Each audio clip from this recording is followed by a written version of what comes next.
அனைவருக்கும் வணக்கம்.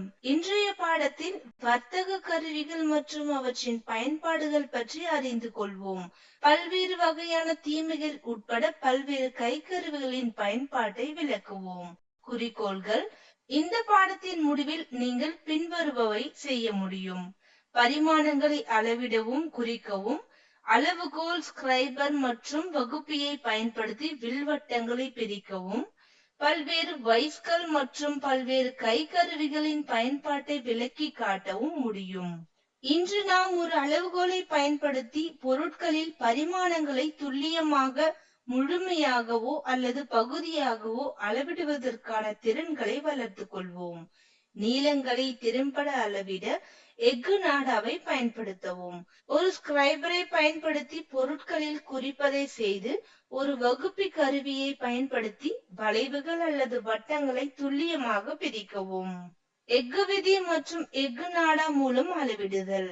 ஒரு நீளத்தை அளவிடும் போது நீங்கள் விதியை நேரடியாக அளவிட வேண்டிய மேற்பரப்பில் அல்லது சூழ்நிலையை பொறுத்து குறிப்பு விமானத்திற்கு சரியான கோணத்தில் வைக்கலாம். எஃகு விதியுடன் அளவிடும் போது முடிந்தவரை தொடர்பு முகத்தை பயன்படுத்தவும். இதன் பொருள் அளவிடப்படும் மேற்பரப்புக்கு எதிராக நேரடி விதியை வைப்பது. ரூலின் விளிம்பு தேய்மானம் அடைந்திருந்தாலோ அல்லது சேதமடைந்திருந்தாலோ 1 சென்டிமீட்டர் கோட்டில் இருந்து அளவிட தொடங்கவும். துல்லியமான அளவீடுகளுக்கு ஒர்க் பீஸின் விளிம்புக்கு இணையாக ரூலை பிடிப்பது முக்கியமானதாகும். இல்லையெனில் பார்வையாளரின் நிலை அளவீட்டின் உணர்வை பாதிக்கும் போது ஏற்படும் பிழைகளை இது அறிமுகப்படுத்தலாம். கீறல்கள் மற்றும் சேதங்களை தடுக்கவும், அளவீடுகளின் துல்லியத்தை உறுதிப்படுத்தவும் வெட்டும் கருவிகளிலிருந்து ஸ்டீல் ரூலை விலக்கி வைப்பது அவசியம். எஃகு நாடா அளவீட்டை பயன்படுத்துவது பெரிய நீளங்களை துல்லியமாக அளவிடுவதற்கான சிறந்த தேர்வாகும். அகழிகள், நீளமான குழாய்களை அளவிட எப்போதும் பிரிட்டிஷ் அளவீடுகளை பயன்படுத்தவும். ஸ்கிரைபரை பயன்படுத்துதல். கோடுகளை எழுதும் போது காட்டப்பட்டுள்ளபடி ஸ்கிரைபர் நேரான விளிம்பிற்கு நெருக்கமாக பிடிக்கவும். ஸ்கிரைபரை 45 டிகிரி கோணத்தில் சாய்த்து நேர் விளிம்பின் விளிம்பில் உங்களை நோக்கி ஒரு கோட்டை எழுதவும். உலோகத்தை அகற்றுவதை தவிர்க்க அதிக அழுத்தத்தை பயன்படுத்த வேண்டாம். படத்தில் காட்டப்பட்டுள்ளபடி இடது கை கீழ் முனையில் இருந்து கோடுகளை எழுதுவது வீணாவதை குறைப்பதற்கும் பொருட்களின் திறமையான பயன்பாட்டை உறுதி செய்வதற்கும் ஒரு நடைமுறை அணுகுமுறையாகும். படத்தில் காட்டப்பட்டுள்ள வலது கை கீழ்முனை போன்ற பிற மூலைகளில் இருந்து தொடங்குவதை விட இந்த முறை ஏன் விரும்பப்படுகிறது என்பது இங்கே. ஒரு டிவைடர் பயன்படுத்துதல். டிவைடரின் ஒரு கால் மையத்தில் வைக்கப்பட்டுள்ளது. ஸ்டீல் ரூலை பயன்படுத்தி அளவிட வகுப்பியின் மற்றொரு கால் பயன்படுத்தப்படுகிறது. பின்னர் விளைவுகள். பிரிக்கப்பட்ட அளவிடப்பட்ட பாகங்களை குறிக்கவும். டிவைடர் கால்களை அடிக்கடி எண்ணெய் கல்லை பயன்படுத்தி கூர்மையாக்க வேண்டும் என்பதை நினைவில் கொள்க. வெவ்வேறு வைஸ்களின் செயல்பாட்டை சோதிக்கவும், அவற்றின் பயன்பாட்டை விளக்கவும் கற்றுக்கொள்வோம். ஒரு பெஞ்ச் வைஸ் ஒரு பைப்பை உறுதியாக பிடித்து குறித்தல், தாக்கல் செய்தல் மற்றும் அறுக்கும் போன்ற வெவ்வேறு பணிகளை செய்ய உதவும். இது துல்லியம் மற்றும் துல்லியத்தை உறுதி செய்கிறது. ஒரு பைப்பை வெவ்வேறு அளவுகளின் பைப்களை உறுதியாக பிடிக்க முடியும். அவை சுற்றி நகராமல் பாதுகாப்பாக வெட்ட அல்லது த்ரெட்டிங் செய்ய அனுமதிக்கிறது. இது துல்லியத்தையும் உறுதி செய்கிறது. தட்டையான தாடைகள் கொண்ட பெஞ்ச் வைஸ் போலல்லாமல் ஒரு பைப் வைஸில் வளைந்த தாடைகள் உள்ளன. அவை குழாய்களின் வட்ட வடிவத்திற்கு ஒத்து போகிறது. சேதத்தை தடுக்கிறது. பெரிய அல்லது கனமான குழாய்களை நழுவாமல் வைத்திருக்க உதவும் பாதுகாப்பான பிடியை வழங்குகிறது. செயின் வைஸ் என்பது ஒரு குறிப்பிட்ட வகை பைப் வைஸ் ஆகும். இது ஒரு திருகு பொறிமுறைக்கு பதிலாக குழாயை பாதுகாக்க ஒரு செயின் பொறிமுறையை பயன்படுத்துகிறது. செயின் சுற்று குழாய்களுக்கு அப்பால் ஒழுங்கற்ற வடிவங்களுக்கு இணங்க அனுமதிக்கிறது. இது ஒற்றைப்படை வடிவ பொருட்கள் அல்லது சேதமடைந்த பிரிவுகளை கொண்ட குழாய்கள் பிடிக்க பல்துறை அமைக்கிறது. ஹேண்ட்வைஸின் சிறிய அளவு திருகுகள் போன்ற சிறிய பொருட்களை பிடித்து வேலை செய்ய ஏற்றதாக அமைகிறது. பிளவு முள் நேராக்கப்பட வேண்டும்.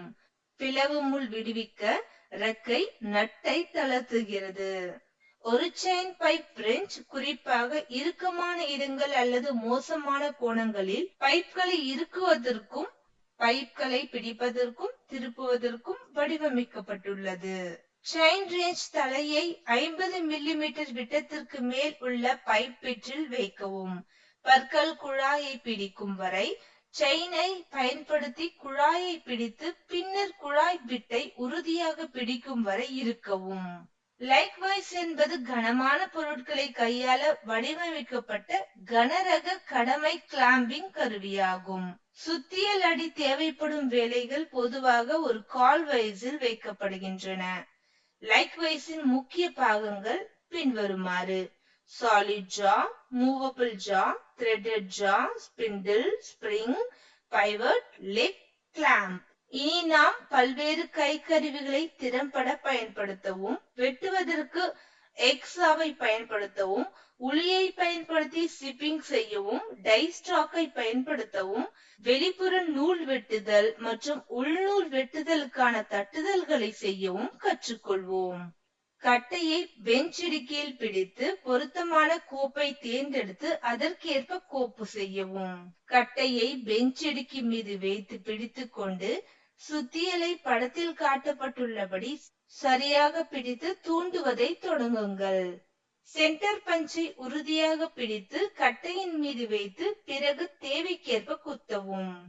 பைப்பைஸில் பைப்பை பிடித்து உறுதியாக பிடித்து பிளேடின் சரியான சுருதியை தேர்ந்தெடுத்து முன்னோக்கி பற்கள் நிலையில் பொருத்தவும். தொகுதி சட்டத்தை பிடித்து குழாயை வெட்டுங்கள். கட்டையை பெஞ்ச் இடுக்கியில் வைத்து இறுக்கமாக பிடிக்கவும். உளியை சரியான கோணத்தில் பிடித்து சிப்பிங் செய்ய தொடங்குங்கள். தேர்ந்தெடுக்கப்பட்ட கட்டையின் மீது காலிபர்கள் வைத்து உட்புற மற்றும் வெளிப்புற விட்டத்தின் அளவை கண்டறியவும். குழாயின் விட்டம் படி குழாய் குறடு சரியான எண்ணை தேர்ந்தெடுக்கவும். பைப் வைஸில் பைப்பை பிடித்து அது சரியாக பிடிப்பதை உறுதி செய்யவும். இப்போது குழாய் குறடு குழாயை உறுதியாக பிடிக்கும் வரை சரி செய்து பின்னர் செயல்பாட்டை தொடரவும். ஒரு மெட்டல் பைப்பில் நூல்களை உருவாக்க ஒரு பங்கு பயன்படுத்தப்படுகிறது. மெட்ரிக் டைகளின் சரியான அளவை தேர்ந்தெடுக்கவும். அதை டை ஸ்டாக்கில் சரி செய்து பூட்டவும். கட்டை பகுதிக்கேற்ப அச்சுக்களை சரி செய்யவும். வெளிப்புற த்ரெடிங் செயல்பாடுகளை தொடரவும். குழாய்கள் மற்றும் வைத்திருப்பவர்கள் பொருட்களை அகற்றவும். முன் துளையிடப்பட்ட துளைகளுக்குள் நூல்களை உருவாக்கவும். குழாய்கள் மற்றும் வைத்திருப்பவர்கள் பொருட்களை அகற்றும் முன் துளையிடப்பட்ட துளைகளுக்குள் நூல்களை உருவாக்கவும் வடிவமைக்கப்பட்ட பற்களால் வெட்டும் கருவிகள். முதல், இரண்டாவது மற்றும் பட்டம் டேப்புகளை பயன்படுத்தி உள்புற த்ரெடிங் செயல்பாடுகளுக்கான ஒர்க் பீஸில் டேப்பை வைக்கவும். இது குழாய்களை பாதுகாத்து த்ரெட்டிங் செயல்முறையின் போது அவற்றை திருப்புவதற்கான லிவரேஜை வழங்குகிறது. இப்பாடத்தில் நாம் கற்றுக்கொண்டது: பரிமாணங்களை அளவிடவும், குறிக்கவும் மற்றும் அளவுகோல், ஸ்கிரைபர் மற்றும் வகுப்பியை பயன்படுத்தி ஆர்க் வட்டங்களை பிரிக்கவும், பல்வேறு வைஸ்கள் மற்றும் பல்வேறு கைக்கருவிகளின் பயன்பாட்டை விளக்கி காட்டவும். இதை பற்றி உங்களுக்கு தெளிவான புரிதல் இருக்கும் என்று நம்புகிறேன்.